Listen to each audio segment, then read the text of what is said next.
creemos que es una buena ley, un avance legislativo del siglo XXI. Por todo ello, pido el apoyo a todos los grupos de esta Cámara. Pido que se olviden de prejuicios morales, religiosos e ideológicos y acompasen su voto al sentir de la ciudadanía española, que nos está demandando una respuesta decidida. Buenas noches. El Congreso de los Diputados da luz verde a la regulación de la eutanasia con los votos del Partido Popular en contra y con el cambio de voto de Ciudadanos a última hora, de la abstención al sí. Sin embargo, lo que se pretende implantar en nuestro país es algo muy grave. 60.000 personas al año mueren con un sufrimiento intenso. Y la solución pasa por mejorar su tratamiento, los servicios médicos y la disciplina ya conocida como cuidados paliativos. En ningún caso se debería pretender eliminar, como quiere el Gobierno y sus socios, a todas esas personas. ¿Quién tiene el derecho a decidir sobre la vida de una persona? La eutanasia no es más que una especie de asesinato sin atender a ningún tipo de norma ética, moral, valor y dando la espalda al derecho natural. Se cumplen todos los pronósticos, llega la izquierda al gobierno y tal y como pasó en su día con Zapatero, se radicaliza y vivimos el golpe ideológico. Ahora lo sufrimos con Pedro Sánchez. Más noticias en nuestro sumario.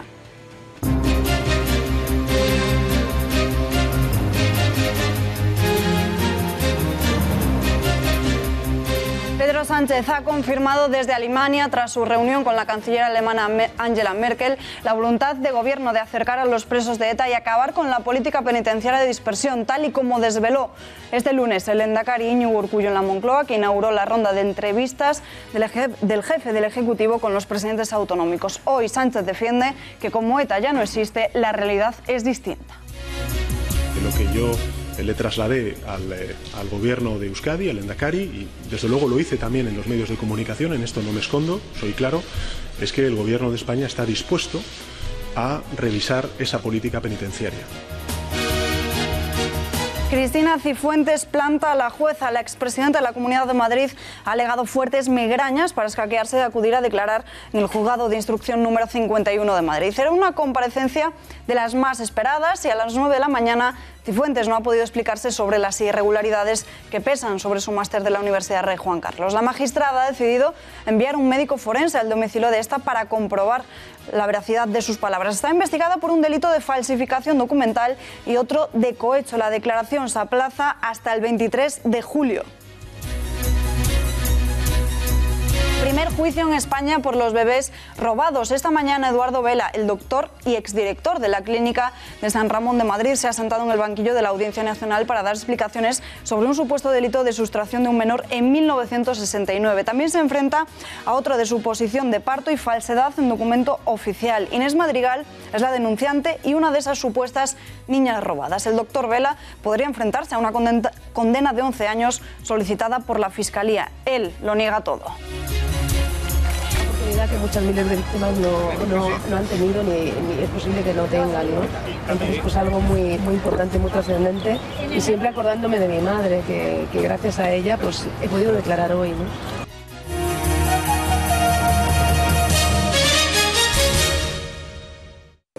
Sinceramente, creemos que es una buena ley, un avance legislativo del siglo XXI.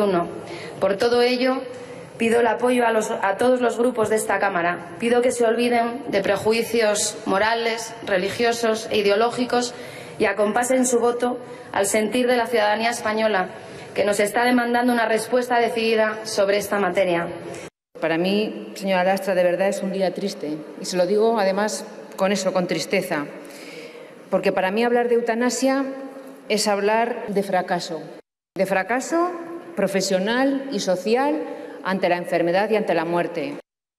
Lo acaban de escuchar, el Congreso da luz verde a la regulación de la eutanasia con los votos del Partido Popular en contra. Ciudadanos, por su parte, cambia su voto en el último momento, de la abstención al sí. Con la aprobación de esta medida en nuestro país se olvida una disciplina médica que lucha por alargar la vida de los enfermos terminales en lugar de aplicarle la muerte. Estamos hablando de los cuidados paliativos.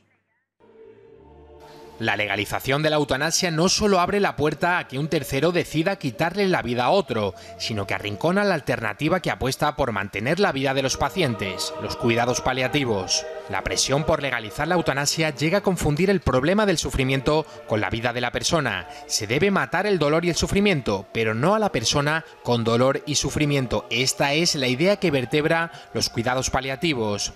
La medicina paliativa es la especialidad médica que centra su atención en los enfermos terminales cuando ya no responden a los tratamientos curativos y está enfocada en lograr la máxima calidad de vida a los pacientes terminales. Los cuidados paliativos, que apenas se mencionan en esta ley, lo que hacen es una propuesta mucho más integradora de la persona, mucho más del aspecto físico, aspecto psicológico, aspecto espiritual, ¿no? Porque los seres humanos tenemos todas esas áreas que hay que corregir, ¿no? La medicina paliativa es la especialidad médica que centra su atención en los enfermos terminales, cuando ya no responde a los tratamientos curativos y está enfocada en lograr la máxima calidad de vida en estos pacientes.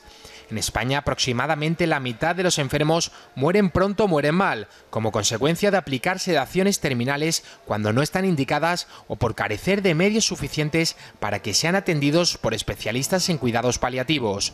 Según la Organización Mundial de la Salud, cada año hay 40 millones de personas que necesitan cuidados paliativos y tan solo un 14% los reciben. La mayoría de los adultos que los necesitan padecen enfermedades crónicas tales como cardiovasculares, cáncer, enfermedades respiratorias crónicas, sida y diabetes. Pero legalizar la eutanasia supone legislar a favor de la excepción. Hoy Holanda es el paradigma de lo que ha supuesto la legalización de esta práctica. Aumento exponencial de los casos de muertes en hospitales, inducciones a los pacientes a firmar una muerte por eutanasia, es decir, eutanasia involuntaria. En Holanda es legal desde el año 2002, produciéndose casos tan espantosos como el de los recién nacidos a los que se aplica la eutanasia para ahorrarles sufrimiento. En 2013, por ejemplo, hasta 650 bebés holandeses murieron de esta forma. El Gobierno pretende modificar la ley de arrendamientos urbanos para conseguir abaratar los alquileres que se han disparado en las grandes ciudades. Los alquileres son un problema preocupante, sobre todo en las zonas céntricas de las grandes urbes, pero la falta de apoyos políticos y la incapacidad presupuestaria son los dos grandes problemas a los que se enfrenta el Ejecutivo socialista. El PNV quiere endurecer la ley, mientras que Unidos Podemos tiene propuestas muy diferentes en esta línea. Marta García Villanueva, ¿cómo está el precio de alquiler medio en nuestro país? Bueno, Alba, pues en España nunca fue tan caro alquilar una vivienda y es que los precios no paran de subir. ¿En cuánto se han incrementado en nuestro país? Pues según los últimos datos de la Sociedad de Tasación, el precio medio del alquiler ha subido un 7,6% en los últimos meses. Pero es que atención, porque hay ciudades en las que este aumento supera el 16%, como Sevilla, Tenerife o Valencia. Veamos el precio medio en las grandes urbes. En el centro de Madrid, por ejemplo, 14 euros por metro cuadrado. Supongamos un piso para una persona de 50 metros cuadrados, el precio del alquiler al mes asciende a los 700 euros. Y hagamos el mismo cálculo en Barcelona, 15 euros el metro cuadrado en una vivienda de las mismas dimensiones sale a 750 euros al mes. Vayamos ahora a los porqués. Se demuestra lo beneficioso que es poner una vivienda en alquiler. ¿Y cuáles son las mejores ciudades para arrendar tu casa? Pues Sevilla, Valencia y Santa Cruz. Y es que cada vez hay más ciudadanos que apuestan por hacerlo e incluso tienen más facilidades para ello. En las zonas especialmente turísticas, el alquiler de una vivienda para visitantes puede salir incluso más rentable. Plataformas como Airbnb se dedican casi en exclusiva a ello. Y muy relacionado con el turismo, otra causa, la gentrificación. Este fenómeno consiste en el desplazamiento de los habitantes que tradicionalmente habían residido en el centro de las ciudades hacia la periferia, como por ejemplo en Madrid, en Malasaña. Y analicemos por qué. Determinados barrios o distritos próximos al corazón de las urbes comienzan a ponerse de moda. Hasta entonces no eran excesivamente caros, pero a raíz de que crece la demanda, el precio del metro cuadrado se dispara. Por tanto, los vecinos que hasta entonces residían allí, de un nivel adquisitivo medio, acaban siendo expulsados hacia la periferia y de esta forma el centro y sus proximidades acaban siendo coto exclusivo de turistas y de los ciudadanos con mayores rentas. Pero esto no es el único factor. El alquiler también se ha disparado porque comprar una casa es casi una quimera. Los precios de las viviendas nuevas subieron un 4,3% en el último trimestre de 2017. Así, en España, el metro cuadrado sale de media a 1.532 euros. Un ciudadano que quiera adquirir una casa deberá destinar su sueldo íntegro durante, atención, 7 años y medio. Una completa locura. Y ojo, porque ni Madrid ni Cataluña son las comunidades autónomas donde más tiempo deberás ahorrar. Porque, por ejemplo, en Baleares, precisamente en la meca del turismo, se necesita un mínimo de 15 años para lograr una vivienda en propiedad, Alba. Gracias, Marta, y buenas noches.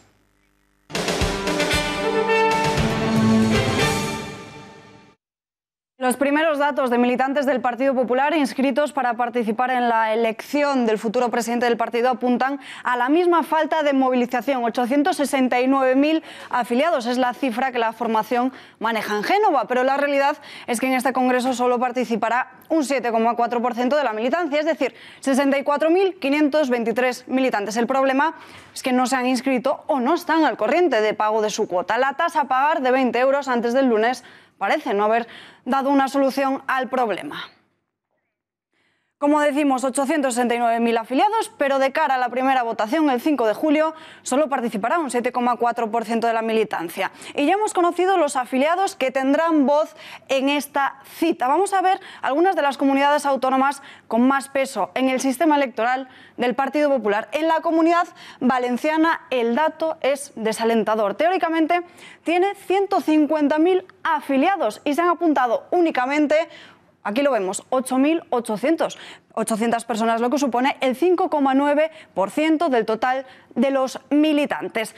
Para la elección de la actual presidenta de Isabel Bonich se inscribieron 6.800. El desglose es el siguiente: Alicante con 3.800, Valencia con 2.500 y Castellón con 1.300. Y vamos a seguir viendo más ejemplos. Nos vamos ahora hasta Castilla y León. 48.000 afiliados y se han inscrito únicamente 6.570, lo que supone un 13,2% de la militancia.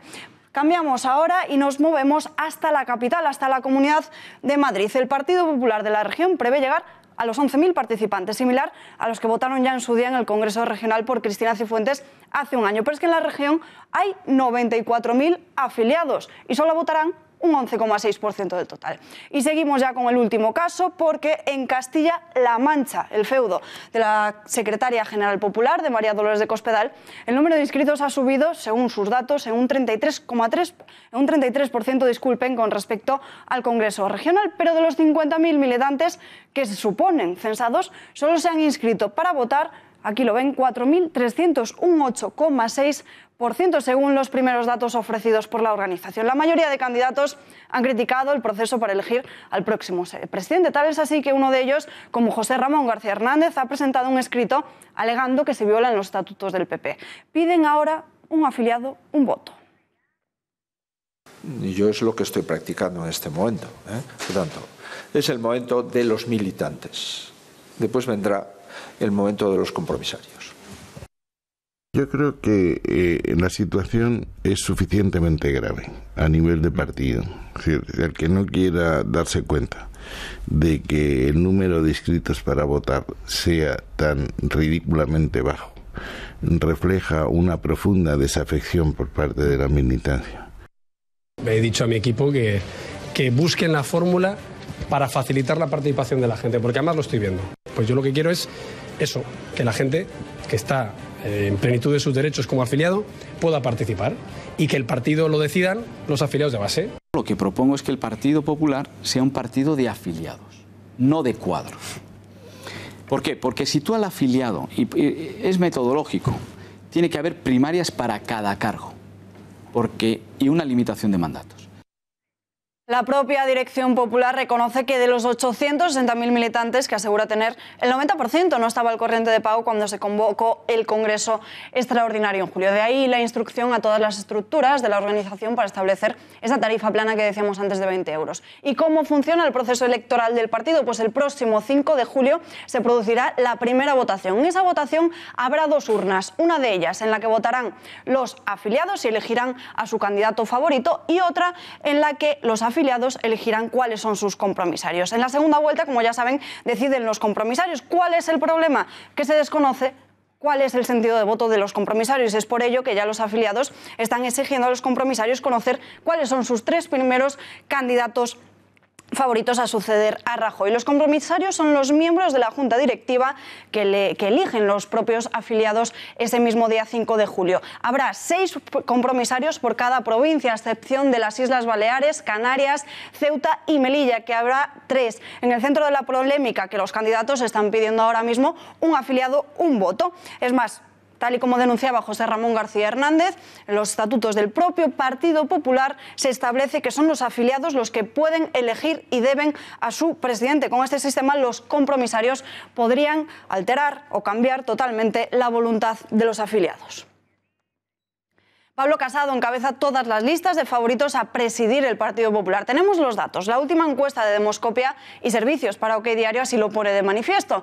El candidato más joven se sitúa en primera posición a 3,1 puntos de María Dolores de Cospedal, que obtendría un 30,9% de los votos. Pero atención, porque en tercera posición y muy cerca de Cospedal, a tan solo 1,3 puntos, se sitúa Soraya Sáenz de Santamaría. La que fuera vicepresidenta se llevaría, según estos datos, un 29,6% de las papeletas. El cuarto sería José Manuel García Margallo, que obtendría el 4,9% de los escrutinios. La quinta posición para José Ramón García Hernández, con el 0,6% de los votos. Y a Luis Cabanes no lo incluimos en esta lista porque esta encuesta predice que tendría un 0%.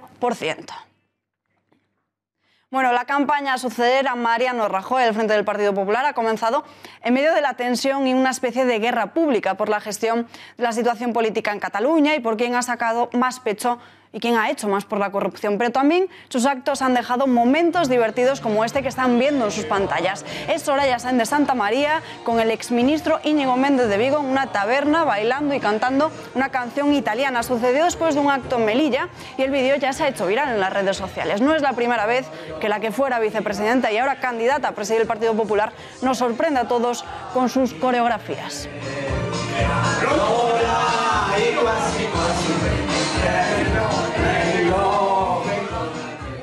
Más cosas. El juez decide no imputar a Pablo Casado después de recibir toda la documentación que la Universidad Rey Juan Carlos había ocultado. La jueza Rodríguez Medel ha confirmado que haber consultado la situación de aforado al Congreso de los Diputados no implica automáticamente su imputación. Buenas noticias de momento para Casado, que se solapan debido a una campaña contra él. Así lo ha denunciado al Comité de las Primarias a Fernando Martínez Maillo. El candidato asegura que hay presiones, juego sucio y fuego amigo. Según esta información de OK Diario, Casado se queja de haberse convertido en la diana de campañas contra su persona y de recibir quejas sobre continuas presiones efectuadas para condicionar el voto de los compromisarios en las primarias de los populares.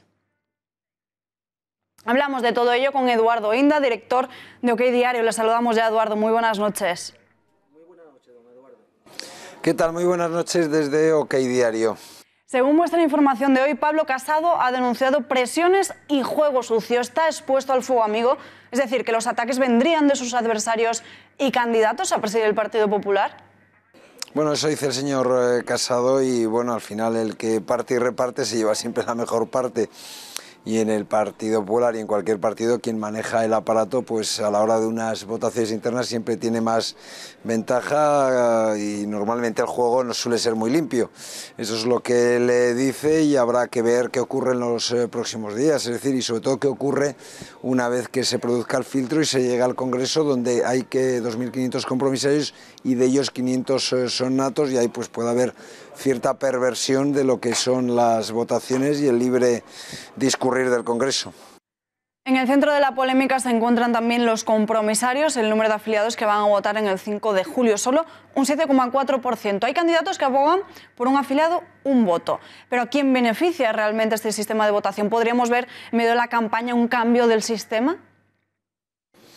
No, yo creo que no, porque ahora ya hay que jugar con las reglas de juego que estaban previstas desde que se convocó el Congreso Nacional del Partido Popular y bueno, lo que hay que esperar es que no haya demasiadas trampas. A mí me llama poderosamente la atención que ellos decían siempre que tenían 800.000 afiliados, que decían que era la mayor fuerza en número de militantes de toda Europa y ahora resulta que tienen el 7% de 800.000 o por lo menos al corriente de pago.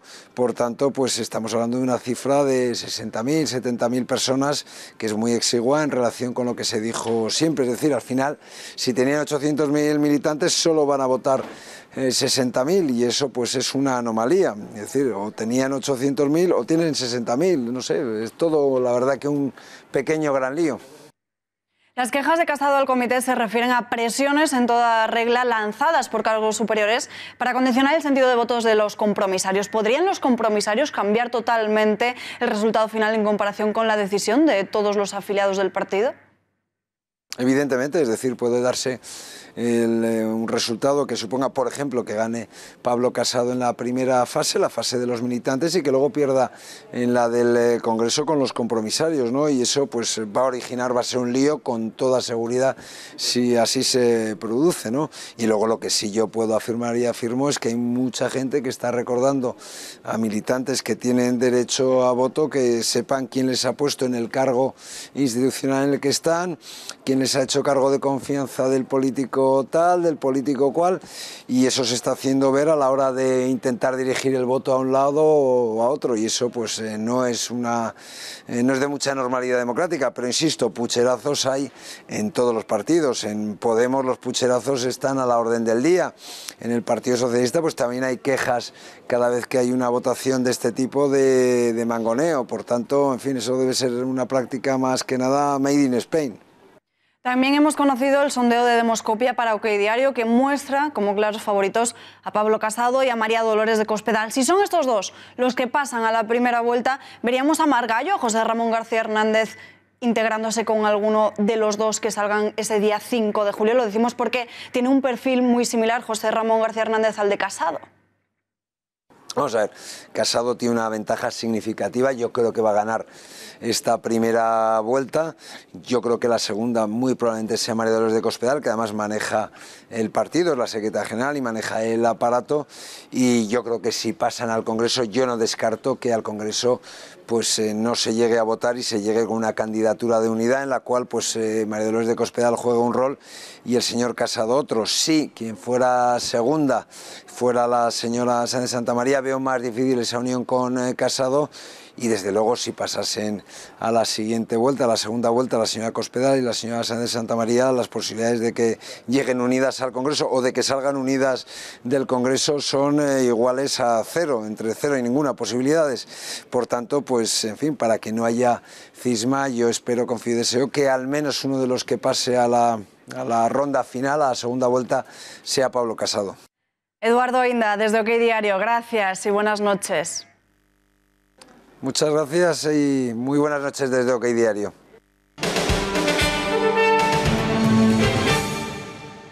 Nos vamos ahora hasta Berlín porque esta mañana nuestro presidente del gobierno, Pedro Sánchez, y la canciller alemana, Angela Merkel, se han reunido de cara al próximo Consejo Europeo de este jueves y viernes. Han analizado la situación de negociación entre los socios comunitarios para lograr un acuerdo sobre la forma de afrontar los flujos migratorios. También han hablado sobre el futuro de la eurozona y la canciller alemana ha aprovechado esta conversación para trasladarle el acuerdo que alcanzó con el presidente de la República Francesa, Emmanuel Macron, y Sánchez ha querido dejar claro y patente que su ejecutivo es plenamente europeísta. La inmigración ha sido uno de los principales temas que ha sobrevolado el encuentro. Mientras que Merkel ha defendido otorgar más ayudas a España en esta materia, Sánchez ha reclamado una respuesta común y unida ante la embarcación alemana con más de 200 migrantes a bordo. Sánchez ha reculado una vez más. Abrió las puertas a los 629 inmigrantes del Aquarius, pero ha decidido mirar hacia otro lado con aquellos que se encuentran embarcados en el Lifeline. La respuesta que da es esta. Vamos a ver, creo que lo que es importante es trasladar el que se tiene que dar una respuesta europea. España es un país solidario, creo que lo ha demostrado con el buque Aquarius. Después de haberse dado un baño de masas por su solidaridad, se ha dado cuenta de que hace falta una nueva legislación europea para resolver la crisis migratoria. Y no solo él, sino también sus ministros, que ahora dicen esto. Hacer frente a la migración es una obligación de la Unión Europea. Un país solo no puede hacer frente a estas cuestiones. Estamos haciendo desde este gobierno una visión humanitaria muy respetuosa con los derechos humanos, y otra cuestión es que nosotros nos constituyamos en la Organización de Salvamento Marítimo de toda Europa, ¿no? Hasta Angela Merkel ha tenido que agachar las orejas. Sí, ella, la que inventó precisamente el Welcome Refugees. Ahora se da cuenta del problema y ha dicho esto tras su reunión con Pedro Sánchez. Podemos repartirnos las responsabilidades entre los jefes de Estado y de Gobierno de la Unión Europea. Sé que un país va a hablar con uno o dos países, y no solo en nombre de los migrantes en su país, sino también en nombre de los demás colegas europeos y de la Comisión Europea. Y es que los sondeos han demostrado que la ciudadanía apuesta por algún que otro acto de generosidad, pero no por bajar la guardia ante la llegada masiva de inmigrantes. De hecho, en el último sondeo de Sociométrica, el 56,7% aplaude la acogida de los integrantes del Aquarius, pero el 51% de los encuestados también se niega a que se eliminen las concertinas en Ceuta y Melilla. ¿Saben qué dicen las encuestas, pero en esta ocasión en Italia? Que el ministro del Interior, Matteo Salvini, es el político mejor valorado. Precisamente él, que apuesta por lo siguiente. Todos los interlocutores me han felicitado por la labor del gobierno italiano y me han pedido que siga con este bloqueo al tráfico de seres humanos que ve en las ONGs un cómplice. También lanza un mensaje a los políticos buenistas europeos, en especial al presidente de Francia, Emmanuel Macron, quien, por cierto, no ha ofrecido el puerto de Marsella para acoger a ninguno de estos barcos. El ministro francés es ignorante. El presidente de Francia es un ignorante en el sentido de que ignora cuál es la situación de estas naves. Y ha sido él, Salvini, el único en apostar por medidas concretas como crear centros de inmigrantes en Libia, país del que salen la mayor parte de las embarcaciones, las cuales, por cierto, cada vez son rescatadas más cerca de la orilla. ¿Plasmará la Unión Europea sobre el papel las medidas para controlar el flujo migratorio o decidirá cada país cuándo tirar de su solidaridad para acoger a aquellos que ahora tienen que esperar días en alta mar?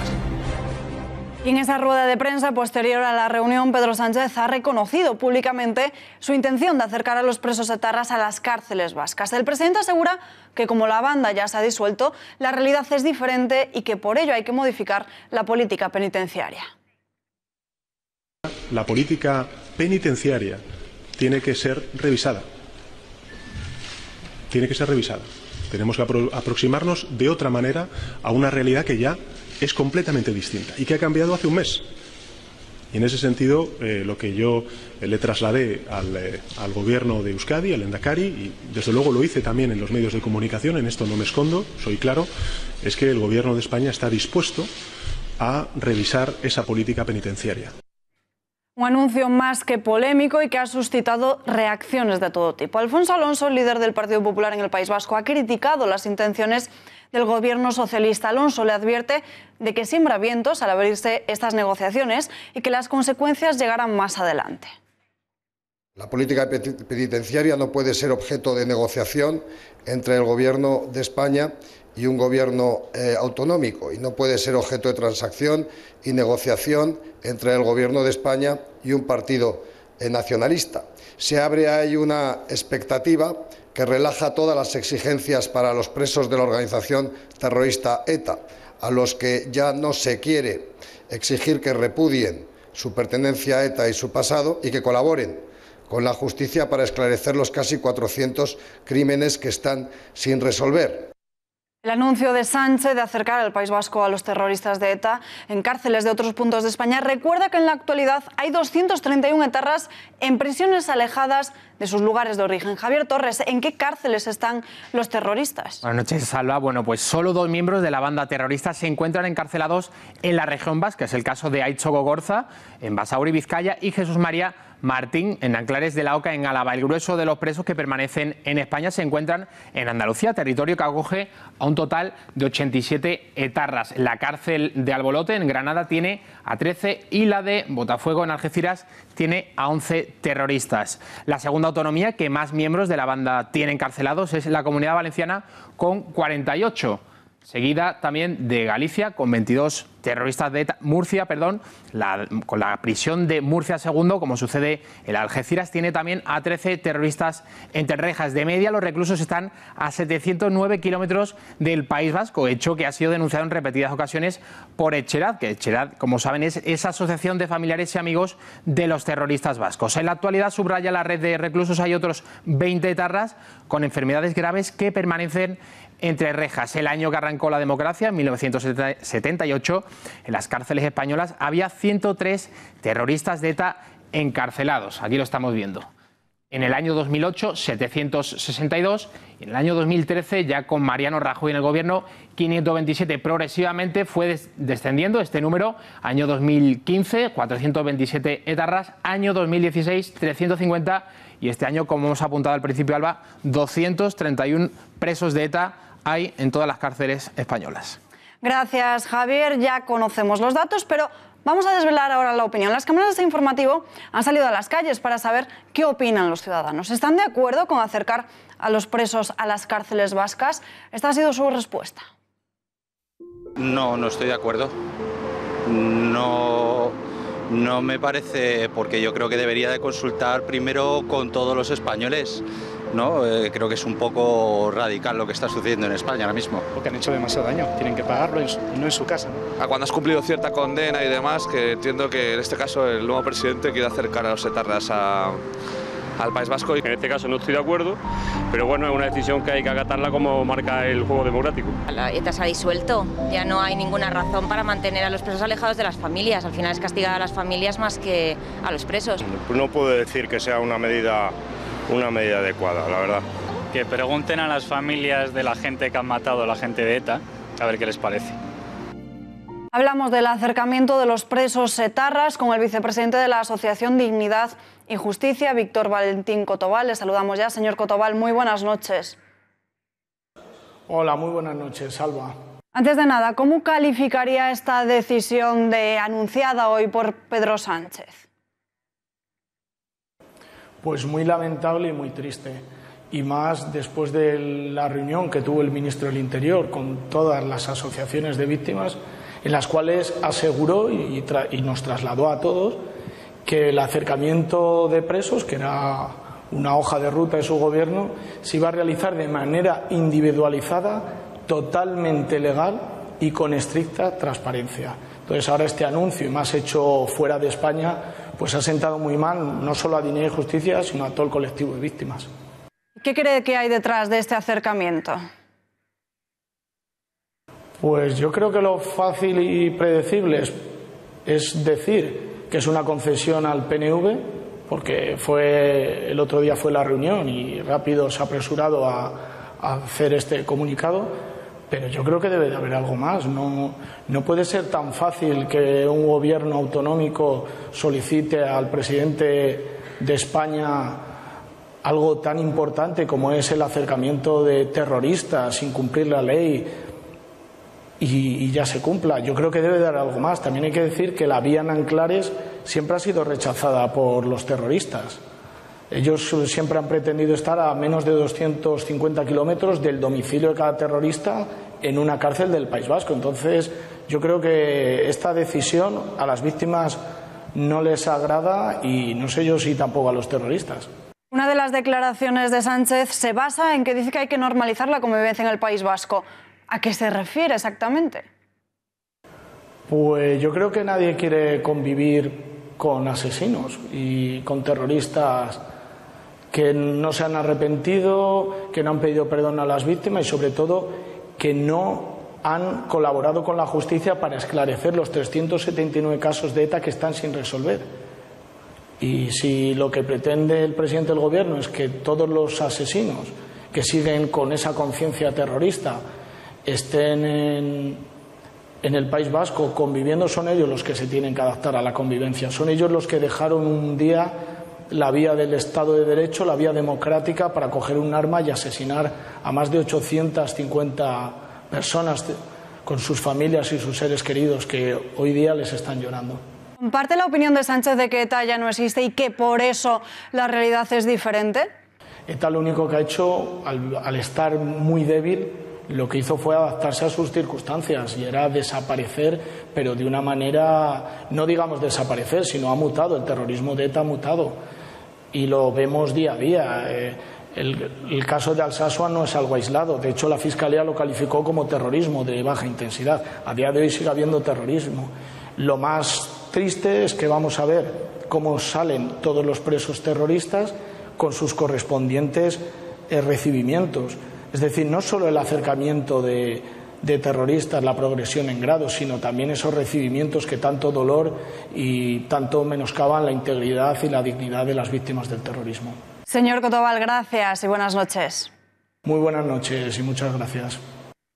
Pablo Iglesias se une a la moda de salir de excursión a las cárceles en las que se encuentran los golpistas catalanes encarcelados. El líder de la formación morada ha decidido visitar a Jordi Cuixart, que se encuentra entre las rejas del centro penitenciario de Soto del Real. Pasaban las 10 de la mañana cuando Iglesias entraba en estas dependencias. Lo ha hecho sin anuncio previo para evitar las cámaras y el ruido mediático. Ha acudido junto al regidor de los Comuns en Barcelona, Jaume Asens, y allí ha coincidido también con la coordinadora general y senadora del PDeCAT, Marta Pascal. Una visita autorizada por el propio Pedro Sánchez a espaldas de su propio partido, del Partido Socialista.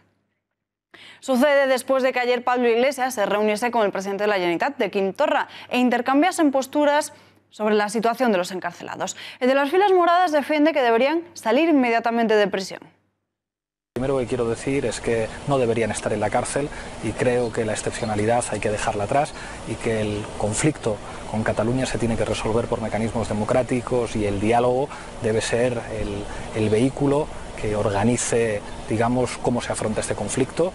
Voy a tratar de ser útil a la hora de buscar un diálogo entre las fuerzas políticas catalanas y los sectores de la sociedad civil como Òmnium, con la sociedad civil en España y con el gobierno español para solucionar esto de una manera civilizada. Y atención, porque Quim Torra quiere otro golpe de Estado. El presidente de la Generalitat defiende buscar otro de 1 de octubre para hacer efectiva la República de Cataluña. No pone fecha, pero asegura que ahora es el momento de autocrítica y de saber que se hizo mal, pero no desiste en su idea: independencia y república. Hem sigut capaços de fer un referèndum d'autodeterminació, hem estat capaços de declarar políticament la independència, però en canvi no hem fet efectiva la república que ens van prometre i que ens van votar, no? I per tant, bueno, hi ha una lliçó a aprendre aquí, no? Que no hem sigut capaços encara de passar per aquest moment i per tant hem de crear un altre moment, hem de crear un altre 1 d'octubre, entenguin-se-me bé, en el sentit d'arribar a l'objectiu. El juez que investiga el procés soberanista en el Supremo, Pablo Llarena, ha citado a Joaquín Forn, ex conseller de Interior, a petición de este, para que declare en contra de algunos de los hechos en los que se basa la decisión de prisión preventiva para él acordada por el magistrado. Hasta allí se ha trasladado Joan Tardá para mostrarle su apoyo. El diputado de Esquerra asegura que su partido se va a mantener en la desobediencia civil e institucional. En Cataluña hemos protagonizado en los últimos años un extraordinario fenómeno de desobediencia, tanto civil como institucional, y esta desobediencia civil e institucional la mantendremos. ¿Por qué? La mantendremos porque al parecer todavía ahora el gobierno español, el Reino de España en su conjunto, y me atengo a las mayorías parlamentarias en las Cortes españolas, todavía no han renegado de las respuestas autoritarias. Nuevas revelaciones en el caso que investiga el proceso independentista. Correos electrónicos incautados por la Guardia Civil desvelan luchas internas entre los partidos separatistas. Esquerra y el PDeCAT negociaban por el control de la publicidad en los medios de comunicación. Unos correos electrónicos entre 2 altos cargos del Govern, entre el exsecretario de Difusión de la Generalitat, Antoni Molons, y Elsa Artadi, la persona de máxima confianza de Carles Puigdemont. Ambos conocen la importancia de dirigir los departamentos que se encargan de inyectar dinero a los medios de comunicación, del control de la publicidad institucional y las subvenciones a la prensa, el órgano más sustancial para difundir el mensaje independentista. En este correo se ve como Molons comenta con Artadi que Esquerra quiere un intercambio de cargos. No hay dinero para proyectos de subvenciones. Los proyectos son líneas que dan más margen de discrecionalidad, pero nunca podrá hacer las mismas cantidades que en publicidad, que depende de difusión. Desde Esquerra les proponen asumir la cartera de difusión encargada de la publicidad institucional y dejarle al PDeCAT la Secretaría de Comunicación responsable de las subvenciones. No ha habido proyectos, pero siempre ha habido publicidad. Y no ha pasado nada. Nos entendemos, ¿verdad? Pero Molons no se fía. Por último, preguntaos por qué Esquerra Republicana quiere hacer un cambio de cromos y tener lo que tenemos nosotros y que nosotros tengamos lo que ellos tienen. Si es tan bueno tener la Secretaría de Comunicación con las subvenciones y proyectos, ¿por qué no se la quedan ellos? En estos momentos, Molons estaba siendo investigado por participación en un delito de malversación de caudales públicos por su papel en la atribución de una de las campañas a favor del referéndum del 1 de octubre. Finalmente, acabó detenido. Entre sus correos electrónicos también encontraron un mail escrito por el director de Radio Teletaxi en el que se quejaba de que la Generalitat no le daba subvenciones, a lo que Molons responde: el año pasado le hicimos llegar 140.000 euros. ¿Se lo bajo? Según el informe de la Guardia Civil, queda patente que si los medios de comunicación catalanes no son afines al procés, se les bajan las asignaciones. Después de que la Audiencia Provincial de Navarra haya dejado en libertad provisional bajo fianza de 6.000 euros a la manada, tras ser condenados a 9 años de cárcel por abuso sexual a una joven en los Sanfermines de 2016, la magistrada del Juzgado de Primera Instancia, Instrucción número 1 de Pozo Blanco, Córdoba, ha dictado un auto en el que impone a los 4 investigados acercarse a menos de 500 metros de la denunciante y de comunicarse por cualquier medio con ella. Se les investiga por los supuestos abusos sexuales cometidos a esta joven de 21 años en las fiestas de Torrecampo en el año 2016. Continúan las reacciones a la libertad provisional de la manada. El viernes de la semana pasada, la ministra portavoz manifestaba públicamente que la intención del Gobierno se personase como causa, y hoy Grande Marlaska ha preferido mantenerse al margen y no criticar las decisiones de la justicia. Puede haber matices que a mí se me escapan, con lo cual yo no voy por así decirlo, a criticar la resolución última de puesta en libertad de ellos. No la voy a criticar porque yo respeto la independencia judicial en todos sus extremos, pero puedo decir algo objetivo, y déjame que lo diga. Con esos temas, en cuestiones cuando se recae una sentencia condenatoria en primera instancia y una sentencia por delitos graves, lo habitual, lo normal, es que se prorrogue la prisión hasta la mitad de la pena impuesta. Vuelve el ruido y la rabia de las feministas. Indignación en Molins del Rey, en Barcelona, tras quedar en libertad los 6 detenidos acusados de violar a una joven el pasado mes de mayo. Tiene todos los detalles Miriam Olivas, desde nuestra redacción de informativos. Miriam, muy buenas noches.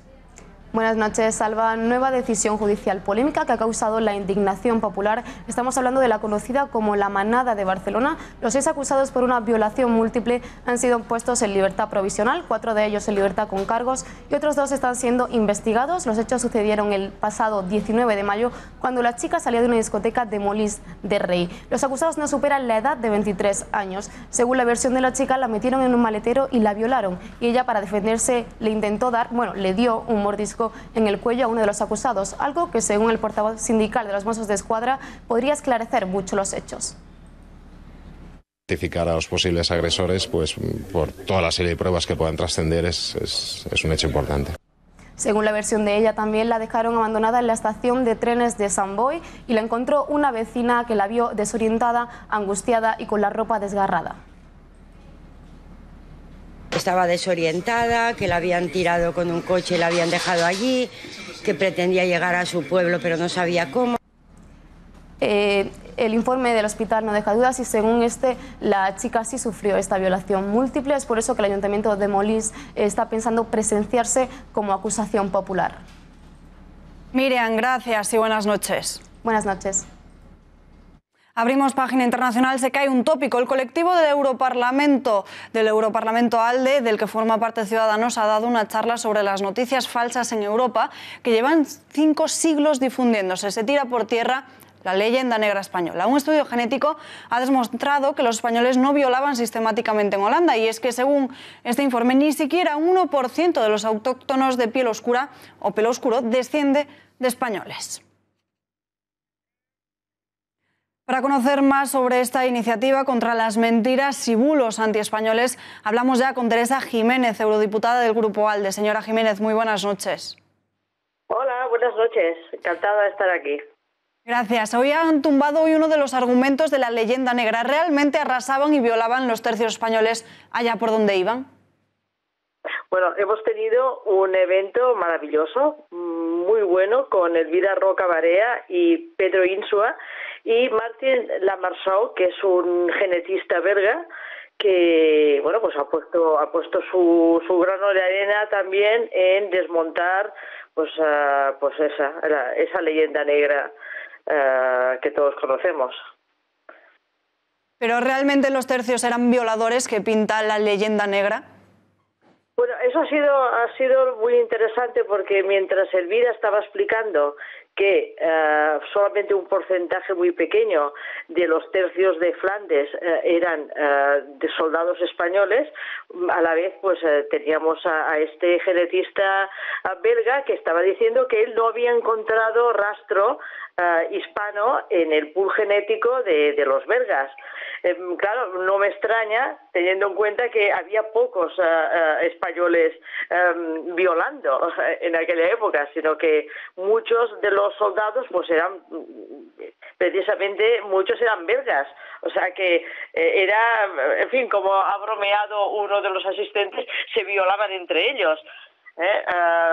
Digamos que la ciencia y la historia más seria se han unido para dar un panorama pues nuevo a la historia europea.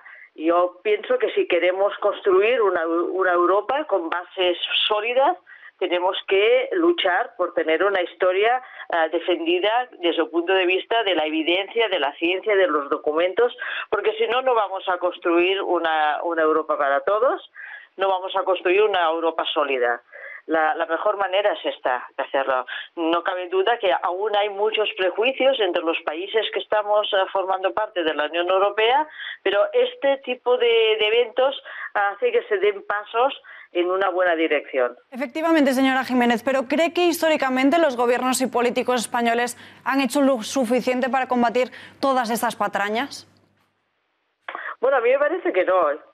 Cuando llegamos al Parlamento de Bruselas, pues tanto diputados de UPyD como de Ciudadanos, pues lo que vimos es que durante años se había hecho pues una dejación, de alguna forma. No se había sabido transmitir lo que es realmente España. Y muchos de los problemas que hemos tenido últimamente, pues por ejemplo yo como catalana le puedo hablar del procés en Cataluña y todo lo que ha sucedido con Puigdemont dando vueltas por toda Europa, es descubrir pues que algunos prejuicios históricos aún están aquí detrás, y algunas reacciones sorprendentes que hemos visto de algunos países que no nos trataban quizá de igual a igual, vengan también de todo un pozo de mitologías antiguas que yo creo que ya tenemos que empezar a desmontar. Y yo, desde luego, desde que estoy en el Parlamento, pues esto ha sido una parte importante de mi tarea, decirles a los demás cómo es España, cómo ha sido la historia, que somos un país democrático, que somos un país avanzado, moderno. Y bien, el trabajo que estamos haciendo en el Parlamento es desde luego muy moderno, porque estudiar los procesos históricos desde la razón, desde la ciencia, yo creo que es la mejor manera de hacerla, y no desde la emoción, desde las opiniones. Por eso el título de la conferencia era La leyenda negra en Europa, 5 siglos de fake news.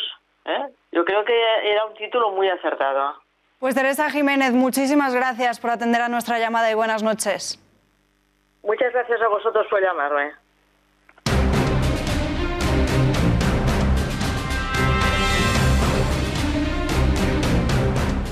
Y como cada martes abrimos nuestra sección del Mundo en Guerra con el analista en seguridad Bruno Navarro, con el que hoy analizamos un asunto que preocupa y mucho, el de las mafias que intervienen en la inmigración ilegal. Bruno, muy buenas noches. Buenas noches. Hay quien sostiene que no se está produciendo un efecto llamada en nuestras costas debido a que los inmigrantes tardan 1 año y medio desde que pagan a las mafias hasta que llegan a España. ¿Hay o no hay efecto llamada? Bueno, lo primero que dicen no es cierto. Es cierto que la oleada que hemos sufrido justo después del Aquarius no es debido al Aquarius, porque no va de un día para otro, pero desde luego no es 1 año y medio lo que tardan en cambiar las mafias sus rutas o sus vías de salida, ¿no? Pero bueno, desde luego no es esa la razón. Y también es cierto, hay que decir, que tradicionalmente cuando empieza el buen tiempo es cuando se producen unas grandes oleadas, porque bueno, el mar está mejor, el tiempo está más en calma y hay mejores condiciones climáticas y marinas para hacer ese cruce, ¿no? ese cruce del Mediterráneo. Pero también hay que decir que el Mediterráneo occidental, el nuestro, es cada vez más atractivo que el Mediterráneo central, pues que el Mediterráneo central, entre que los libios cada vez, la Guardia Costera libia, con el dinero de Europa precisamente, tiene una guardia costera cada vez más eficiente, con mejores medios, que evita, en cierta medida, la salida de los inmigrantes,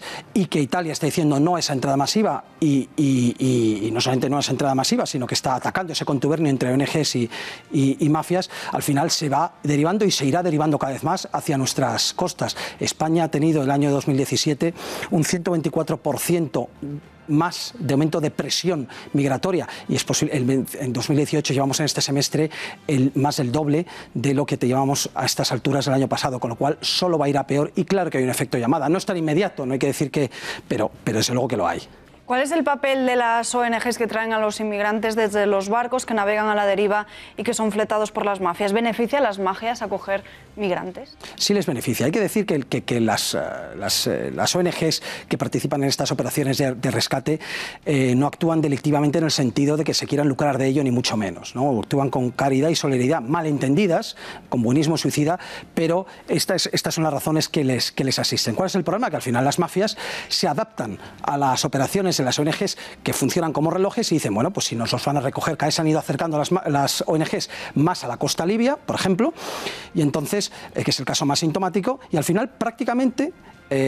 nos acordamos cuando los barcos eran barcos pesqueros de las mafias que podían llegar a cruzar el Mediterráneo. Ahora no hace falta.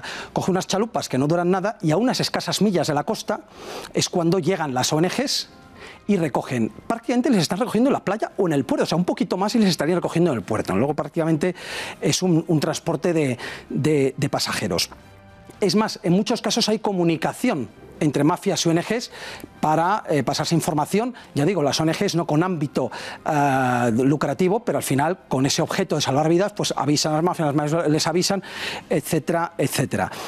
Y además hay una cosa terrible, aparte de que recojan tan cerca de la costa. ¿Por qué? La otra cosa que hay que preguntarnos es ¿por qué no les devuelven a Libia, contraviniendo la legalidad internacional, ¿no? Que es donde deberían ir? Y es más, en ocasiones, como estamos viendo ahora, hay no pocas ONGs que están siendo acusadas por la Fiscalía italiana de delitos, precisamente por el tráfico, colaborar en el tráfico de personas, entre ellos alguna ONG española incluso. ¿Ha provocado el fracaso de las primaveras árabes el auge de estas mafias? Bueno, las primaveras árabes lo que han provocado básicamente es caos, anarquía, auge del yihadismo, islamismo en general, y la pérdida de estabilidad, ¿no? Aparte de numerosas guerras civiles. Y por lo tanto, claro, la respuesta es claro que sí que ha ayudado. No es que no existieran antes, pero ahora ha ayudado. Había países donde no había, como era Libia, y ahora es el país central, ¿no? En el Mediterráneo, en este tráfico, en estas mafias, ¿no? Pues claro que ha ayudado, especialmente la guerra civil, o podemos decir la anarquía que vive Libia, y la guerra civil o la guerra provocada en Siria.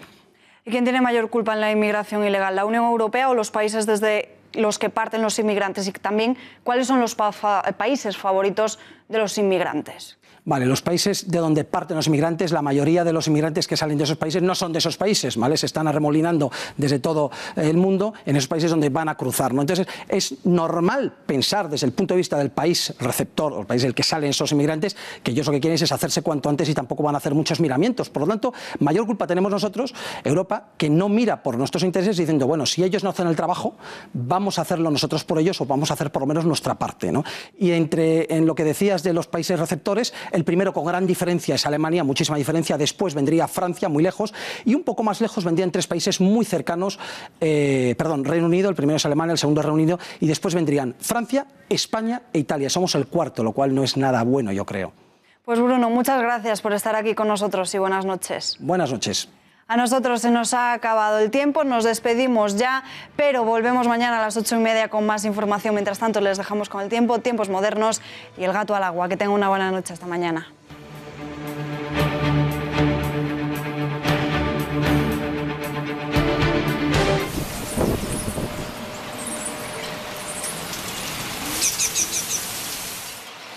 Los próximos días, sin duda, las tormentas van a ser las protagonistas en zonas del norte peninsular.